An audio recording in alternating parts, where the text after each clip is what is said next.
And good day all, this is Tehillim29, back again, this time for a live stream of sorts, doing something a little bit different, something that I don't normally do in covering, well, a movie review. I don't know who's with us today, watching the live stream, but happy that you made it. And in this live stream, I'll be giving my review on Zack Snyder's Justice League. So,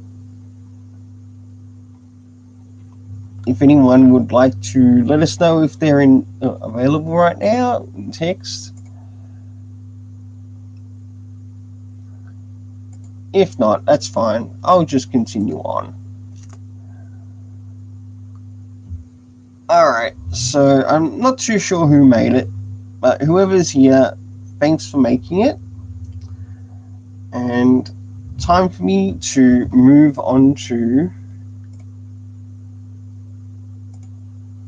the things I liked, disliked, things that stood out, and also the overall rating in regards to Zack Snyder's Justice League.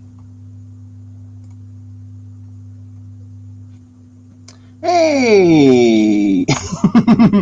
Good to see you, Sliverclaw.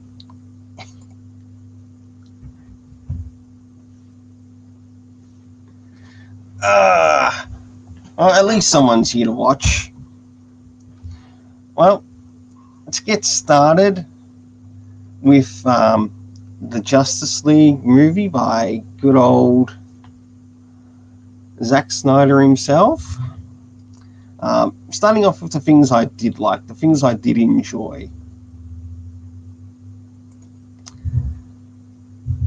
And that would be, number one, I really like the idea that in this movie of the Justice League, that he basically gave the audience chapters to follow along with the story.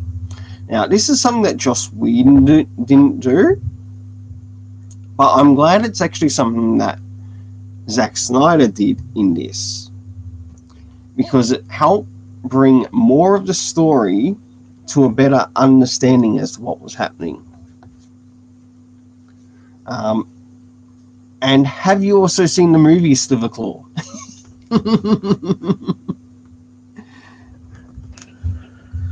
Alright.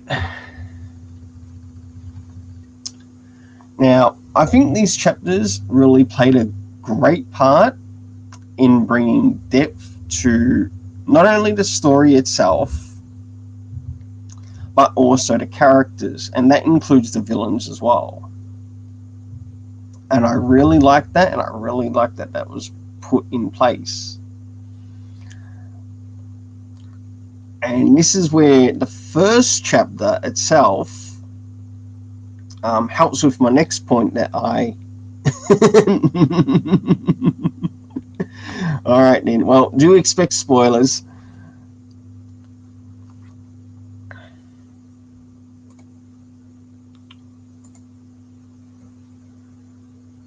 And this is where the event of this takes place, or where the first chapter takes place. And we really learn that this chapter takes place right after the events of, well, Batman versus Superman. After his death by this supposed Doomsday character, but it was never really pointed out in the last movie that this character that was sent out to kill Superman was actually named Doomsday, and that's something I want to point out.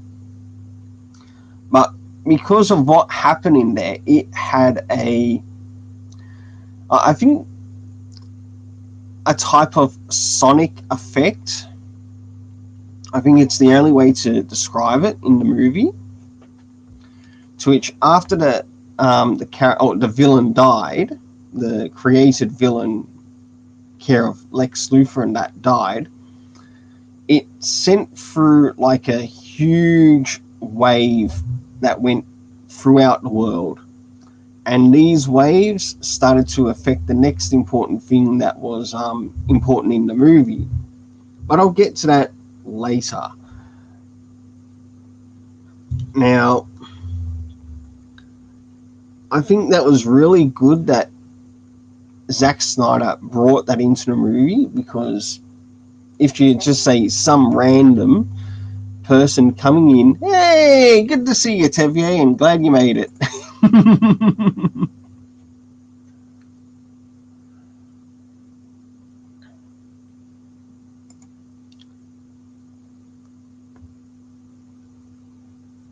And let's also not only when it takes place, but also where it takes place. Of course, we've got the US, and another good thing as well that I want to point out is in this movie is that you also got flashbacks as well as sort of like suspected nightmare endings. And I think if it's one thing is that some people could actually get a little bit confused as to which one's which.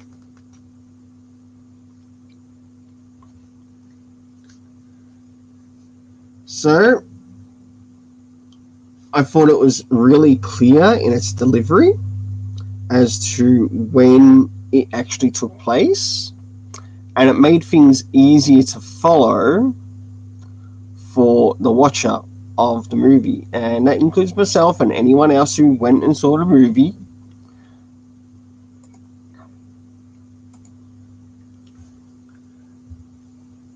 Because after the ripple effect, you see that this ripple effect affects the Kryptonian technology, to which Lex Luthor was still presently in, but like before he was arrested.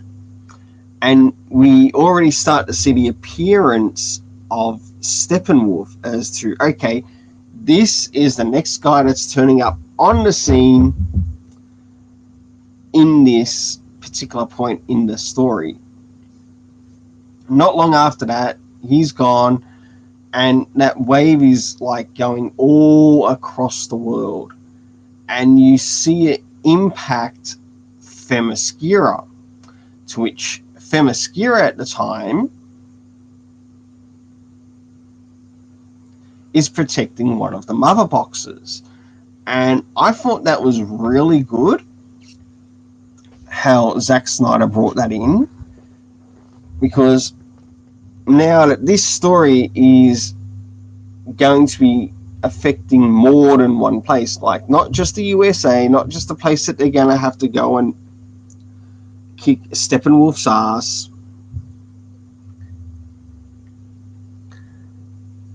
but also the places where we practically get a foreshadowing as to where Steppenwolf will be invading when he comes into the story.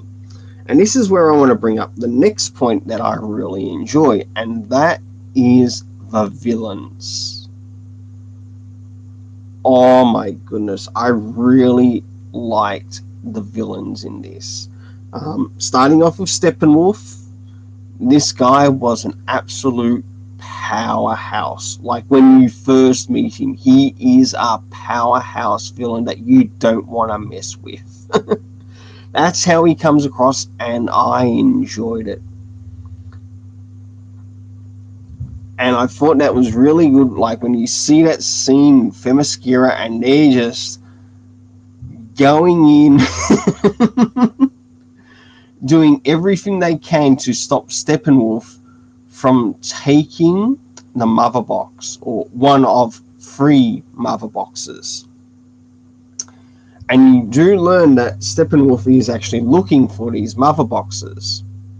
Alright, the first one he finds is quite easy. That's simple, out of the way, all care of the events of, thank you, Batman and Superman. You've just set the next thing in place. Oh, and Wonder Woman too.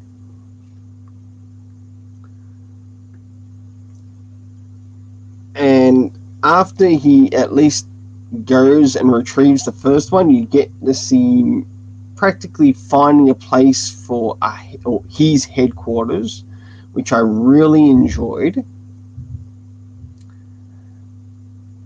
And yeah, we'll get to that later. But I do like the changes that were done in the headquarters of where he was seated, and also what was happening there. Of course, we get the appearance of the Sard in this, and also Darkseid.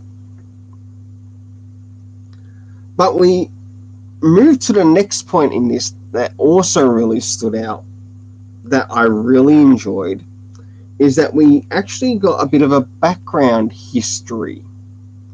Not just around some of the characters, but also some of the villains. We learned more about some of the background history in regards to Steppenwolf. And that was very evident in what was happening there. And he's not on top tier par with Darkseid at the moment in the early parts of the story.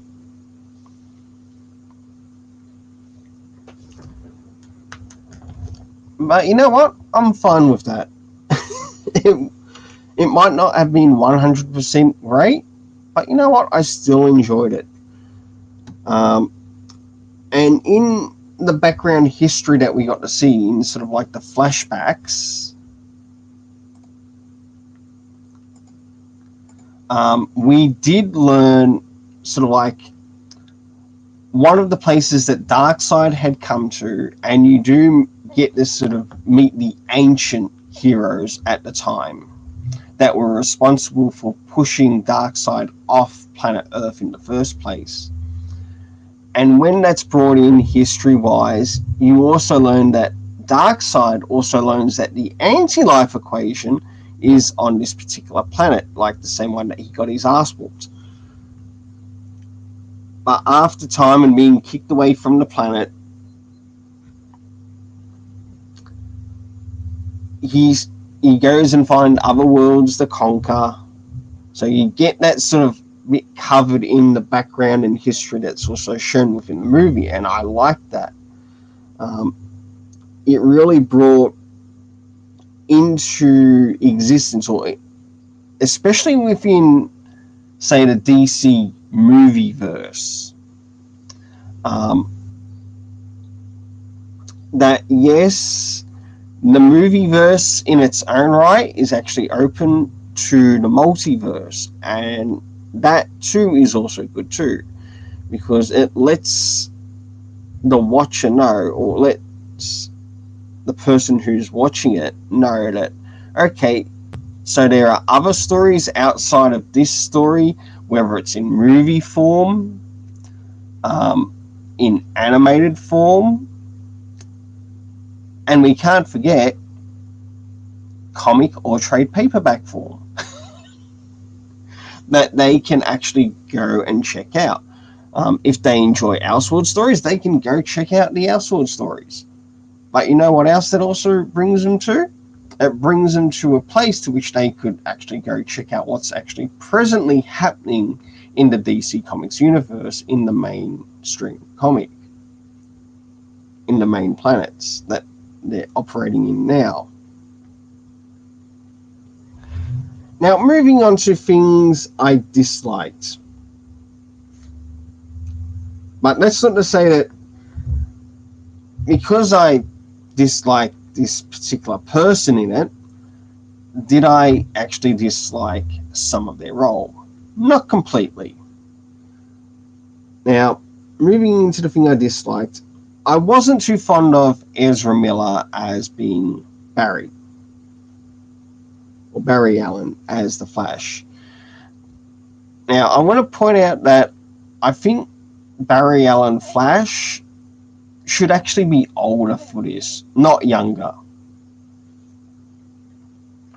And I think it would make better sense if the character was older and already had his foot through the door. It would make the character maybe a little bit more likable,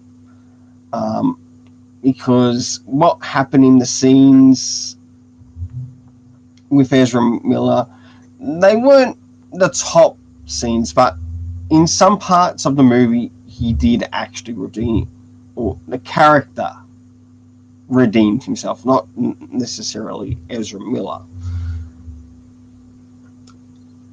Some scenes felt they weren't overly needed. And then, of course, the Superman resurrection scene. Now, I ended up bringing this up on Tevier Smolka's channel. If you go and check him out. Now, I sort of thought Zack Snyder could have gone a different way with the resurrection scene of Superman. And the reason I bring this up is that this could have been a great opportunity to bring, say, something from the Fortress of Solitude. I was nearly going to say Attitude because of the Super Sons reviews that I'm doing there, to which we could have had maybe the appearance of Kelex.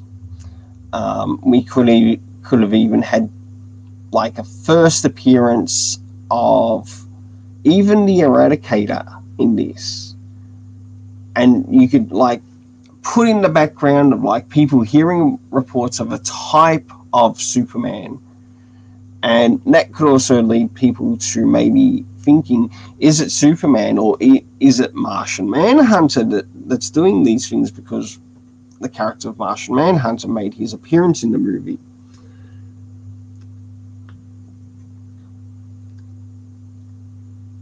Even though we still got what we got, it wasn't the worst in regards to the actual scene. I still would have liked to have seen the way what I would have liked to have seen, because it would have opened up more to the world of, say, the Kryptonians, or the Kryptonian, what's the word? Learning more about the Kryptonian homeworld through the Fortress of Solitude. We might not have gotten that, but we still got it through the Kryptonian technology. And that is one area to which the character of Barry Allen really, in essence, started to redeem his character. In other words, show why he is the Flash. Moving to the next part, the things that stood out in this movie, whether for positive or negative, the things that stood out, but I still enjoyed. The key thing, the anti-life equation. I really loved that was brought in, of the anti-life equation, to which in essence us the watchers did get to learn of basically the DC movie multiverse. And I thought that was really good. And of course, Darkseid's character, I really enjoyed what they did with Darkseid, both in the beginning of the film, the middle of the film, and also the end of the film. That was really well done. Now, one thing that was also shown within the story was how the stakes were raised for the heroes. I think this was actually way better than Joss Whedon's in this, because in Joss Whedon's, it just felt like,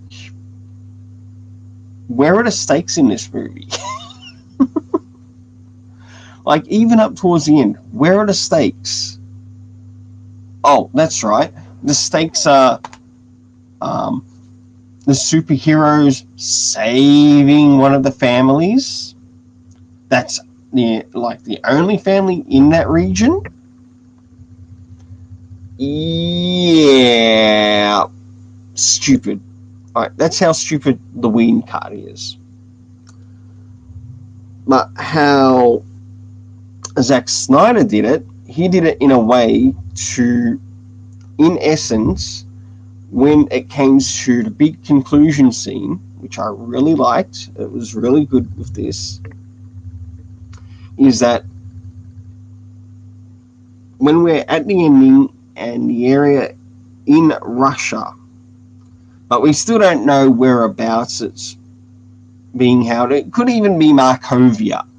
That wasn't clearly pointed out, but it would have been nice to have it pointed out. Where in the wind cut, yes, it was in Russia. Where in this one, this could have been in Markovia, but it was never pointed out that it was Markovia. Now, that's just going by DC content and the DC universe, because that is one of the places that are in DC. Now, next thing again is Steppenwolf. I really liked Steppenwolf's fight with the characters in the first round. He didn't completely get his ass kicked, but he sure gave the heroes a ripe ass kicking. to which they knew in effect that they needed to get Superman back to life somehow. And this is where, back to the importance of the mother boxes again, to which one of the mother boxes was used to help bring Superman back to life, along with the Kryptonian technology of the Kryptonian ship. Very clever. Of course, you do get to revisit the scene to which Whedon did, to which in the Whedon cut it says, do you bleed? But in this one, it doesn't happen. And I'm glad it doesn't happen in this one. I also want to point out one thing else I also liked in this, is that when you see Lois Lane in this, right, you can see the pain that she's feeling in regards to the loss of Superman. And one of the things that she's doing, like, each day is going to a memorial of Superman's. And she's doing that day after day after day. And in one essence, she also gets a visit to someone who we believe is Martha Kent. You do learn that in the appearance, it's actually Martian Manhunter, to which you can see that even he too gets affected by Lois's writing. It's only very minute, but it's not super strong.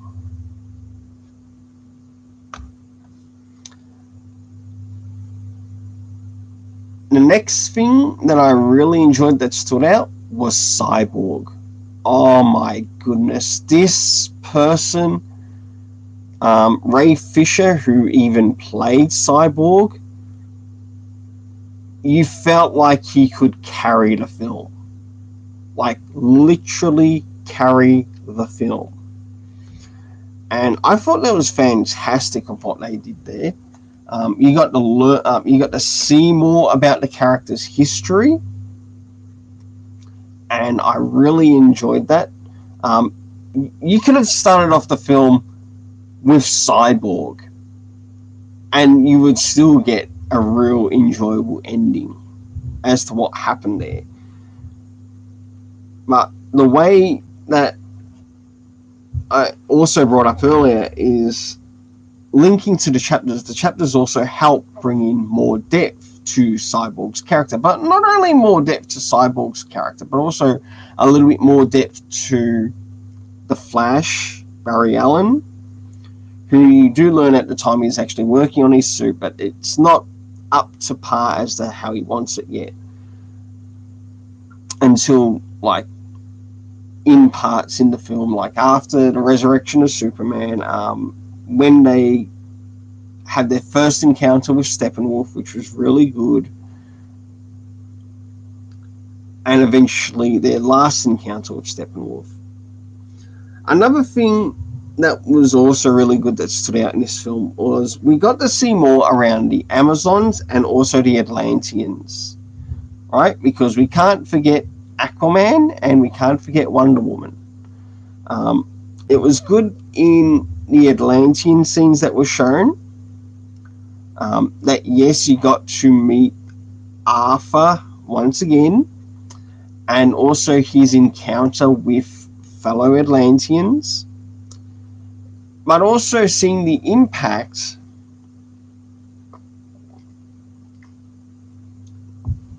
after their encounter with Steppenwolf. And yes, he was a badass in that scene too. I really enjoyed it, and it not only upped the stakes for the Atlanteans because they saw someone that was in essence connected to their past, as well as someone connected in essence to the Amazons' past. And that was really good. Now, starting to move on to the last part here, the overall rating. Now, my rating goes on characters, the supporting characters, the filming, and the overall story. So starting off with the main characters, I gave it a 6 out of 10. But if I were to judge, or if I were to rate it on, say, individual character, it would probably be different. But overall, 6 out of 10. Supporting characters, such as new supporting characters, which I really think held this story together. Especially Cyborg. He's become my favorite after this movie. And DC, when's the Cyborg movie coming out? Because I want. I want to see it. I liked what was done there. I liked what we got to learn about Cyborg, his father, his mother. And you just saw that this guy was a 100% team player. And you also got to see that in regards to his background story. That he used to play in a team and he was the key team player. You could also see that this character was very well knowledged in, say, computers, even though what happened to him affected him in its own way. What's that? Cyborg got the well-deserved story in Justice League. I totally agree, and this is why out of this movie, I think he's become my fave. So it's basically move over Wonder Woman, move over Shazam. I really like what was done there. And justice was definitely delivered in regards to Cyborg's character.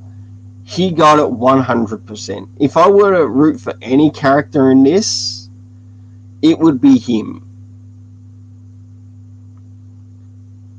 Not Barry, not Batman, even though in this one, Batman had to learn on, well, basically taking a step of faith. Like doing something out of his own comfort zone that he's not used to. But I'll leave that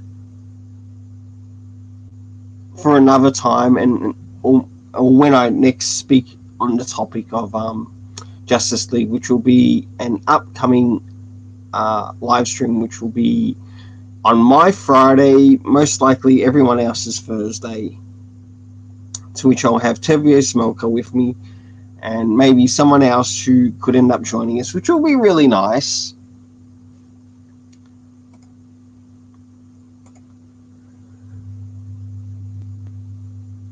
To which I gave the supporting characters a 6.5 5 out of 10, and they really deserve it. I could have even given it a 7, but I thought 6.5 was fair. The filming, I really enjoyed the filming in this, and I could see how well it worked with like how the chapters were displayed when events were taking place, including future scenario events or nightmare events. When they did that, I really enjoyed that.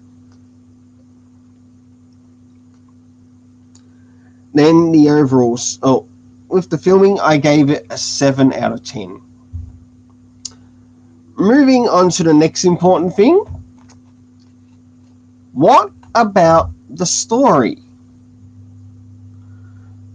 Compared to the Whedon cut, I enjoy this one more.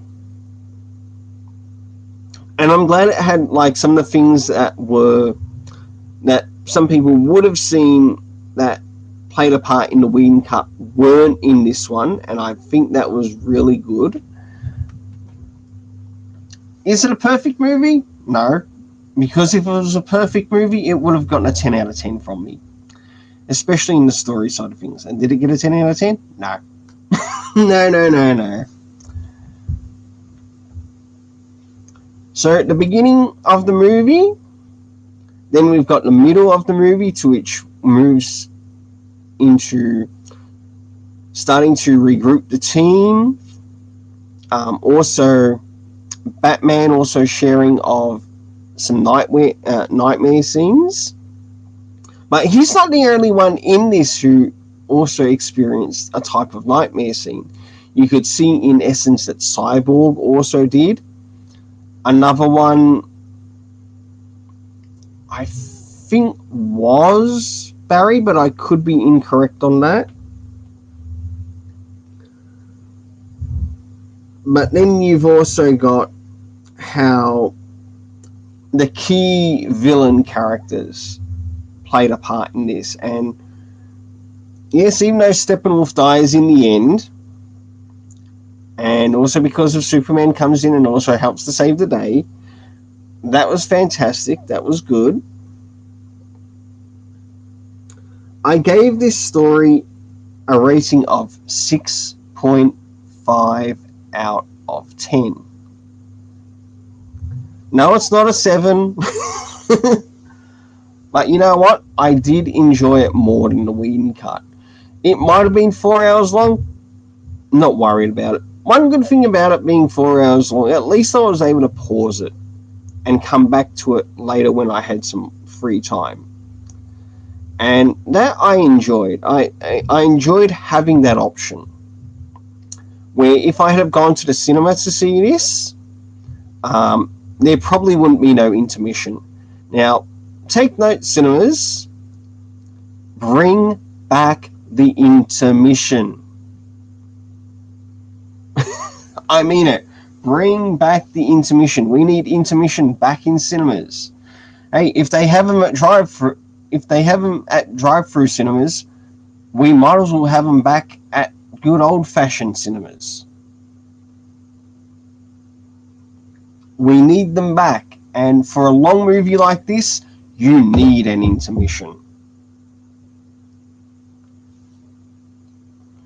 So overall, I really enjoyed what I saw. I enjoyed the graphics. The CGI wasn't super over the top in some places. In other places, it didn't feel like it worked. Yeah, you get to see a Derpy Gaming. I thought it was good. I'm glad you enjoyed it. And apart from that, it was fun. It was a big difference compared to the Whedon cut, which came out in 2017. But what was delivered to the audience, we got more bread and butter plus bread and butter pudding in this story than what we got with the Whedon cut. Now, if I were to do a comparison in regards to the Zack Snyder characters and the Whedon cut characters, Steppenwolf under Whedon felt like a fucking wuss. Just putting it bluntly, putting it straight, he felt like a wuss. Not only that, the beginning of his film, if anyone remembers, Derpy, I 100% agree. Yes, he did have motivation. In the Zack Snyder one, he had a full-on motivation, and he was wanting to get in the good graces of Darkseid. As much as he sort of disliked these characters as well, he still wanted to get back into his good graces. Desaad, when Desaad made his appearance, oh my goodness. One thing I want to point out about Desaad,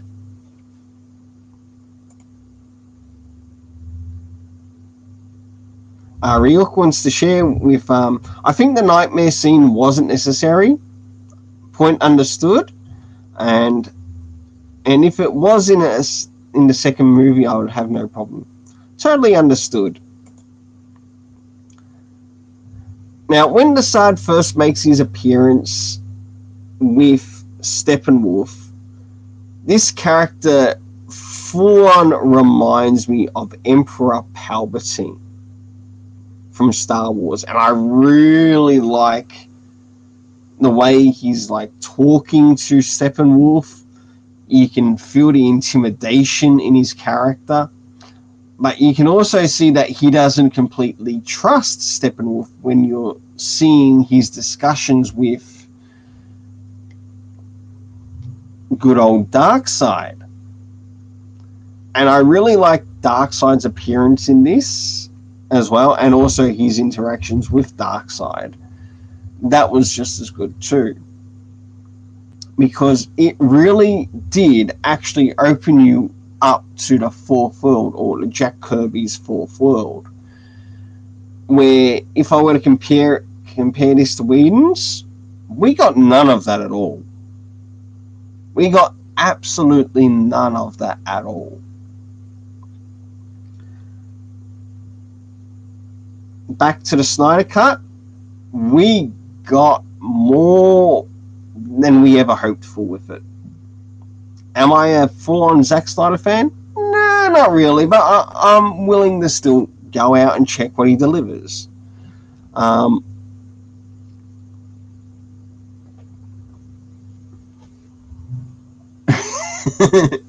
Ryuk back again. Yes, Desaad was a great addition to the movie. I hated how Steppenwolf was talking to the mother boxes in the original. Yes, and that really ruined the film in the Whedon one.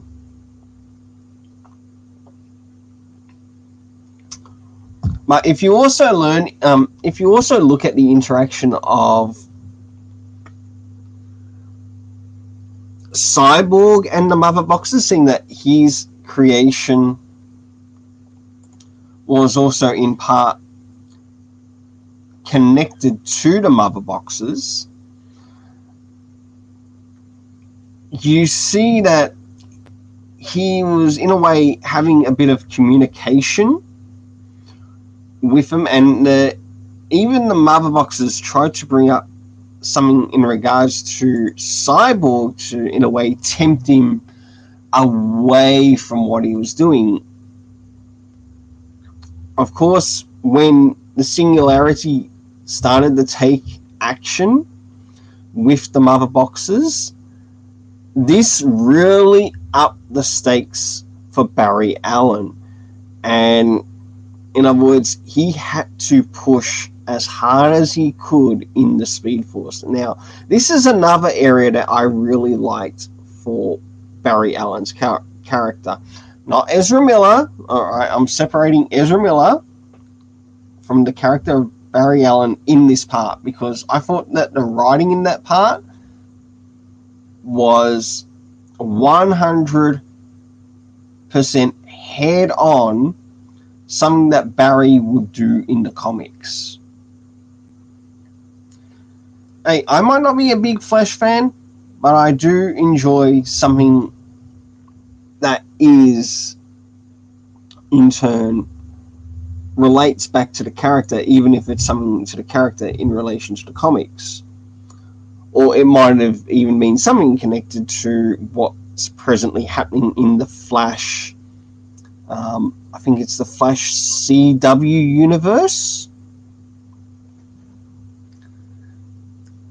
But I'm not watching that series, that's the thing.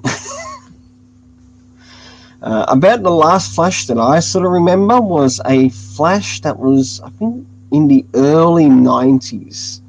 That's the earliest Flash that I remember watching. And for essence sake, it was alright for its time. Was it perfect? No, it wasn't perfect, but I did actually enjoy the actor choice for who they chose for the Flash. Well, that pretty much finishes this review here. I'd like to hear from anyone else who still might be watching the stream at the moment of what they thought of the movie. All right, let's get your thoughts up, not just mine. We've seen Sliverclaw.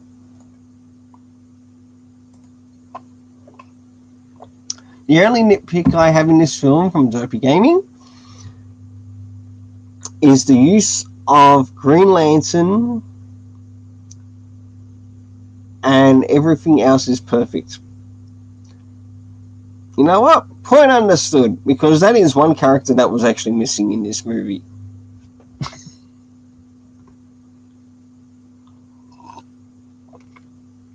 But I do want to sort of point out in the flashback scene linking back to, what was it? When Darkseid made his appearance on the planet. When they did show the appearance of the Green Lanterns in the flashback, is that it did look like someone who looked very similar to Kilowog in it. And I thought that was really interesting. I know I might not be the only one who saw it,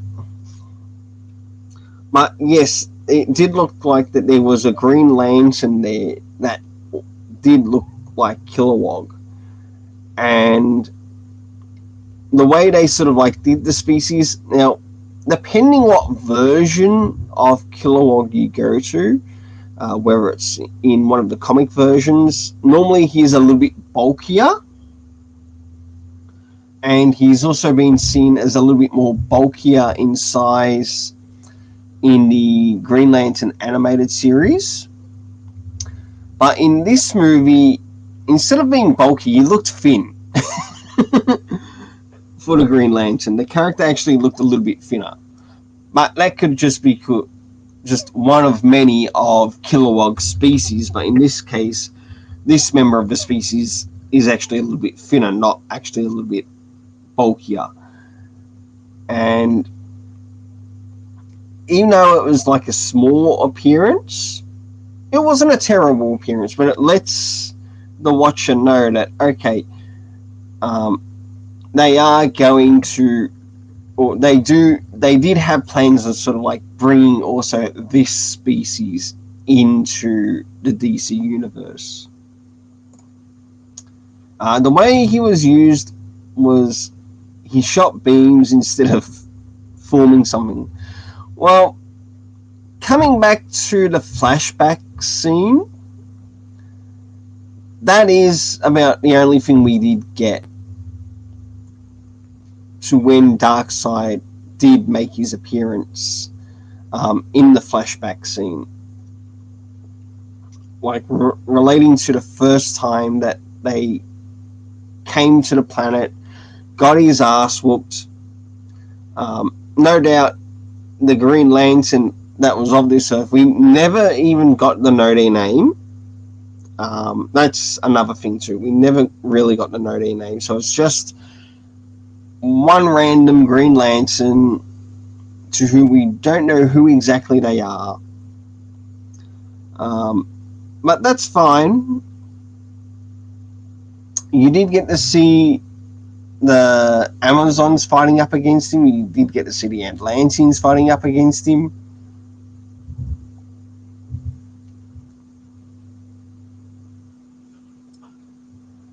But you also got to see Earth's warriors fight up against him too.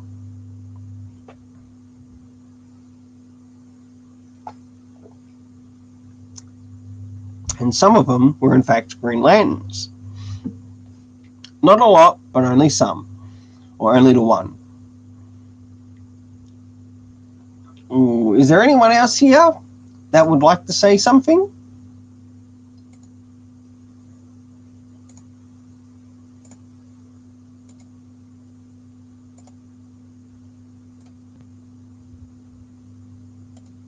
Alright, and well, I might prepare to end the stream. Thanks to all... Ooh, hold on. This. Ooh, as I prepare to end the stream, Derpy brings up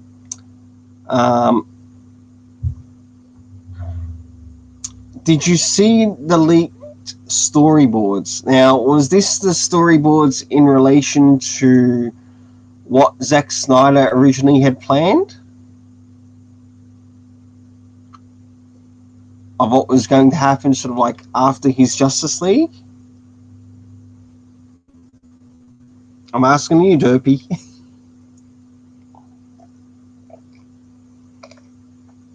Yep, okay. So, wanting to bring in his second and his third. Okay. I didn't really get to see it myself, but I am willing to check it out. You can feel free to drop in a link in the discussion section on my YouTube channel, and I'll be able to check it out. Or actually, I'd be able to bring it up in my next live stream, which will be happening this Friday. So it'll give me something to talk about with the guests I have on board. So thanks for bringing that, Derpy. Thanks for bringing that up, Derpy. And a big thank you to all those who made it to the stream.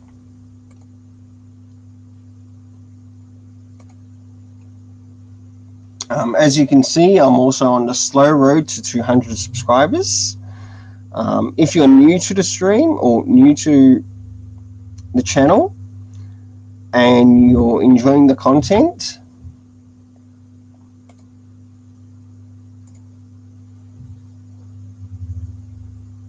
awesome. Thanks, Derpy. If you're new to the channel and you haven't thought about subscribing and you'd like to subscribe, go ahead and subscribe. I do cover a range of things on the channel. I've started getting up some new videos that are promoting some links in the description to some anime that I have reviewed on the Rainbow Press and Comics webpage or website.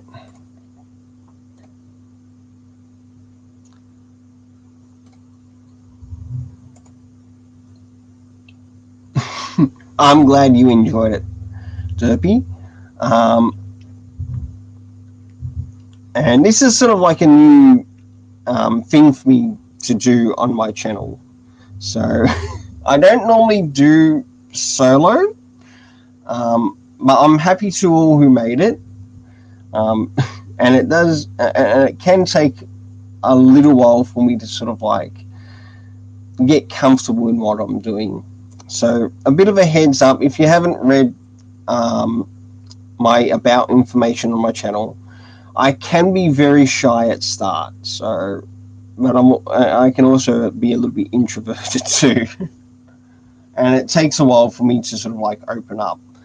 Um, Also, to add on top of that, and I'm not going to let that stop me, is that I'm also on the autism spectrum. But you know what? It still doesn't stop me from enjoying comics, enjoying anime, enjoying manga, reviewing trade paperbacks, reviewing series, or even animated TV series. Which reminds me, I do need to start to catch up with reviewing the Boruto series. Something I'm a little bit behind. Well, close to 20 plus episodes behind. Maybe more.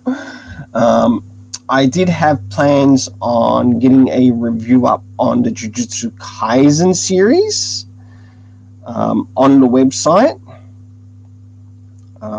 I still need to get back around to that.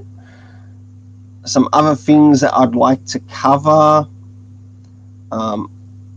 is also fulfilling some requests that have come from subscribers.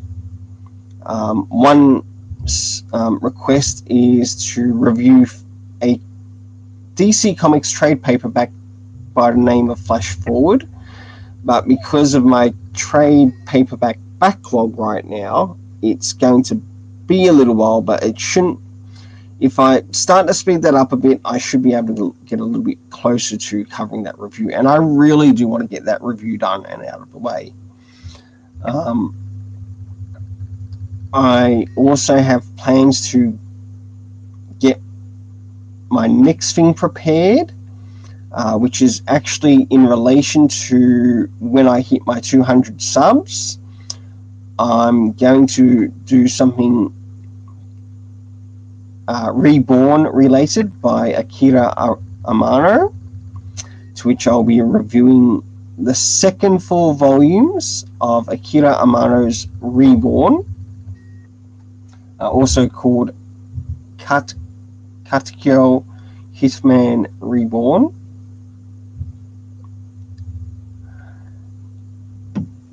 And I'm really looking forward to doing that. So, things you should be looking out for as well. Of course, you already know of the live stream that will be happening on Friday. Hopefully soon I'll also have the next challenge of the Super Sons review up. That should also be going up this Friday. That's providing that the source where I'm going to be grabbing my pages to which I need to put up the review has them up, so I can fix it up the way I need to have it fixed up, or else that could be moved forward to Sunday. I hope that doesn't get moved to Sunday. As I could also be doing that in a stream very similar to this one in the review. And I don't know if that will happen yet, so until then, that's a little bit of something out of my control. There are some more smaller videos that are going up, which will be linking to anime reviews in this upcoming week. So do stay tuned for them, and I hope you enjoy checking out the links that are connected in the description. I really enjoyed watching the series, or the anime series, to which you'll see the reviews. I don't want to give out what they all are, but yes, one is Reborn related. That's about the only thing. Until then, thanks to all who made it, and let's keep it colourful.